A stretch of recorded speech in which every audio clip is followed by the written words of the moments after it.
Welcome back to the Billy Meier Books YouTube channel. Vivienne Legg and I will be talking about honor and respect. And honor and respect have to do with not lowering ourselves, but being truly respectful. What does that mean? Yeah, that's the discussion. I've thought a lot about this topic because, again, I have the religious confusion of these terms, honour and respect, and a lot of the association I have with those terms from my childhood is a context in which one does lower oneself, that in order to honour God, you have to shrink down and, basically get on the ground and deny yourself respect. So when I got which is one of Billy Meier's books, it's so full of honour the prophet, honour the creation, honour the ishwish, honour your marriage, and it's so full of it. And on one hand, it's just glorious. I love it because true honour, true respect is a wonderful thing. We lack it on earth. We are just not very respectful. So I just love reading those lines. But at the same time, I'm thinking, but how can that be misunderstood? Aren't people going to think that it's just like God saying, honour me, worship me, yeah. So I've tried to make myself think about that all very clearly, to come to terms with it. And what it boils down to is you recognise whatever it is you're honouring and respecting, or whoever it is, for what they are. Again, so the prophet. Honour the prophet. He's a wise teacher. This is how comes across. Honour your prophet. He's a wise teacher. And so you think, okay, you appreciate that he is. You don't just take Om's word for it. You recognise that he is. You notice that he is. And so you give him the due respect. But that doesn't mean you do it at your own expense. You also, at the same time, honour and respect yourself by recognising what you are, a creature of creation, as everybody else is. And so you don't get down. You do it from this position with your head held high and your eyes looking direct. And that's the correct form of honouring. So again, and this is my pet theme, it's all to do with being attached to reality.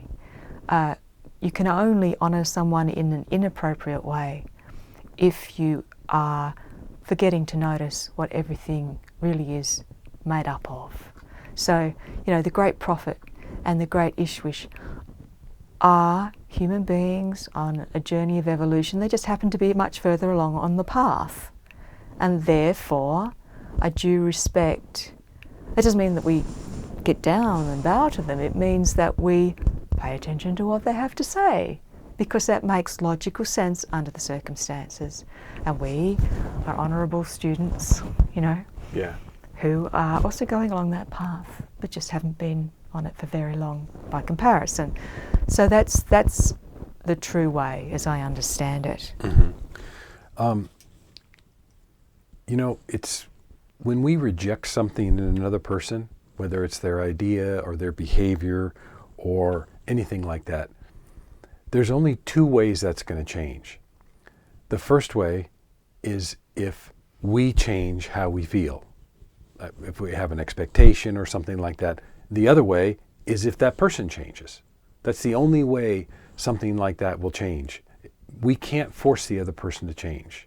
And I think that's one of the things we have to remember for honoring and respecting another person is what they think and what they want to follow, how they do their life is theirs.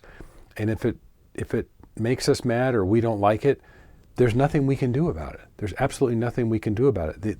We just have to be respectful. That's the way that person is. For whatever reason, that's the way that person is.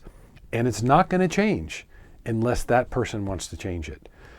And if we go and try to force the person to change by some way, then they just change for the sake of being compliant, and then they become subservient to us. And that's not the way either. So we have to be respectful of other people and how they behave and how they think, even though it may be different, maybe way different than how we think and behave. I'd like to be able to address this topic on a more general level. So I've been talking so far about how we respect, the teachers and so forth and creation, but also the whole processes of life. And I know that I myself lack respect for some of the processes of life, and I think many of us do for the reasons. What's an example? One process example? Yes, so maintenance, right? Self-maintenance. We were talking about this before. Well, your home, you have to maintain your home. Aha. So you have to, most people can relate to resenting housework unless they've got a cleaner, right? So I'm one of those people. You have a cleaner? No. Oh, you do it yourself? No, I resent housework. I'm one of those people. I got you. Yeah. So I'm trying to come to terms with it so I don't resent it. I mean, I don't think I do an excessive amount of it. But I still find myself thinking, why am I doing this when I could be creating something new? I want to keep starting a new project and another new project and another new translation and another new video. Yeah. Why do I have to clean my house? Why do I have to have another bath? And Yeah. And why do I have a problem with it? And you look at, again, we observe nature and you look at the birds and the animals and they're all grooming themselves and taking the time to feed themselves, and it's just obviously part of the process. Yeah. So maintenance. And so I have to give this whole area of life better attention to actually recognize the value of it. Because I don't respect it, I don't really look at it. I don't pay attention to the details of what it's really doing for me. Mm-hmm. I don't notice the causal effects between when I care for myself very well and how my work turns out. I don't pay attention. Oh. Again. Does the work supersede the taking care of yourself? It tends to, at least if I do the taking care of myself, as I say, I resent the time I have to spend on it. Because you could be doing something else. I could be doing something else. So if I am, brushing my hair or something, I'm learning words at the same time.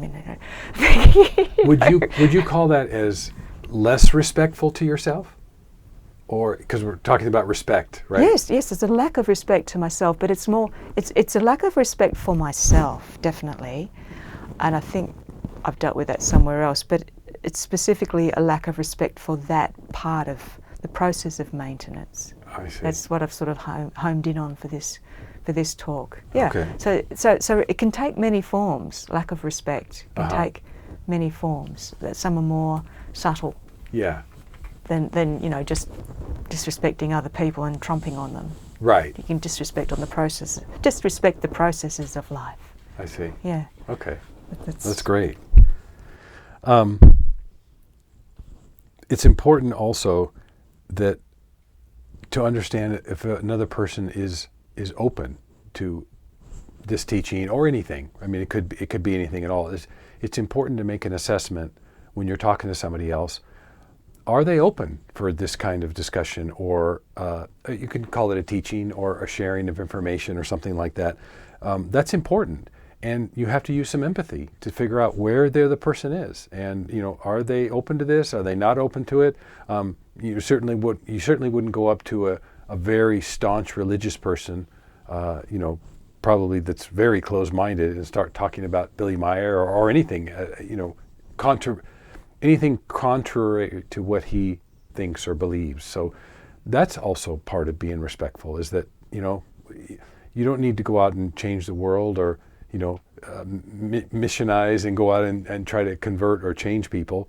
That's also disrespectful, because they have the ability to be their own person, and we need to be respectful of that as well. And it's none of your business. Yes. It's your business to assist when asked.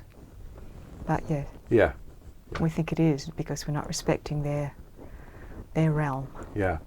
I think it's interesting when we made these up, that the respect part, you had looked internally, right? And I've sort of looked externally. Right. Yeah, isn't that Right. different? Yeah. Yeah. All my examples are from people external saying the respect, and then I hadn't considered the internal respect. I mean, that's interesting. I think I've learned something from the way you brought that up. So Right.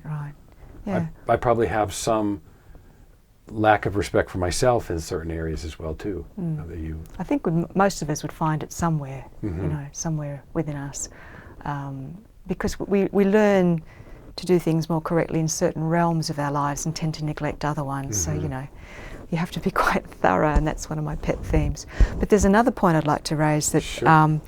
one of the teaching parts addresses the matter of how it's.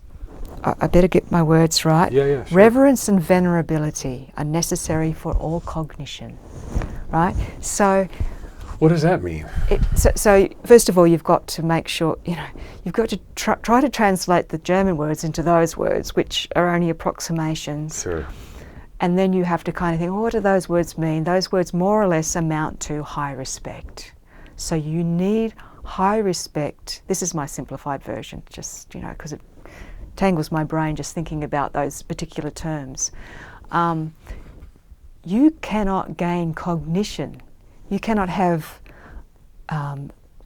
recognition at a deep level about the things that you perceive if you have no respect. So to me that's an interesting thought, because we tend to think that, oh, this person's very, got a lot of important thoughts and so forth, and yet that person can be a very disrespectful person. But my understanding of it is basically, it comes back to the same thing. How can you understand the truth of anything if you're not paying attention to it?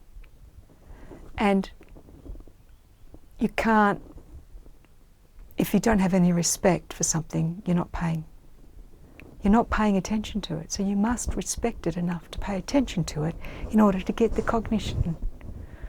Right? I see. I find that I had to think about that a lot. Yeah, wow. That's really basically so you can't even have cognition without respect. Wow. So you've really got to think about what respect means. And respect means, can I possibly respect you if I'm not even really noticing who you are? Yeah. So how can I gain cognition about what you're thinking and how you're feeling and how I should react towards you if I don't even respect you enough to pay attention to you? Focus on you. Yeah. I think I missed a whole point, when we had this topic and I went and made my points and you made your points and we're discussing them today.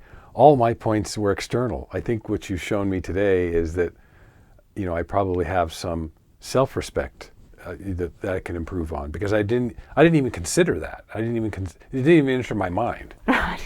Your self-respect, right? I'm thinking, okay, how we respect other people. That's where I went with this. But then you had shown that's a whole nother aspect I hadn't thought about. Yeah. And now that I'm sitting here thinking about it, I do have, problems with, self-respect, in different, that I need to work on. It hadn't even dawned on me until now. What's one of those projection things, right? You can see, I don't respect you. Well, I don't respect me. And if you can respect yourself by, doing all these things that we've talked about, then how could you then you start to respect other people. Yes. Because you can't respect them if you don't respect yourself. Wow. That's a good note to end on, unless you've got more points. No, that's it. Yeah, I went through them all. Yeah. They're all about everybody else. But it's great that you know, but someone needs to address that, because it's obviously that is a very key lesson that we need to learn on planet Earth. It's so much easier to see things in other people than it is in ourselves. Right. That's right. Yeah. Okay. Well, thank you for sharing that insight. That's helped me. That's now I can explore a little bit more on what else do I have lack of respect, self-respect for within myself. So that's great. Okay. Well, thank you for joining us on this episode on honor and respect. I'm Mike Whelan. This is Vivienne Legg. Thank you for joining us.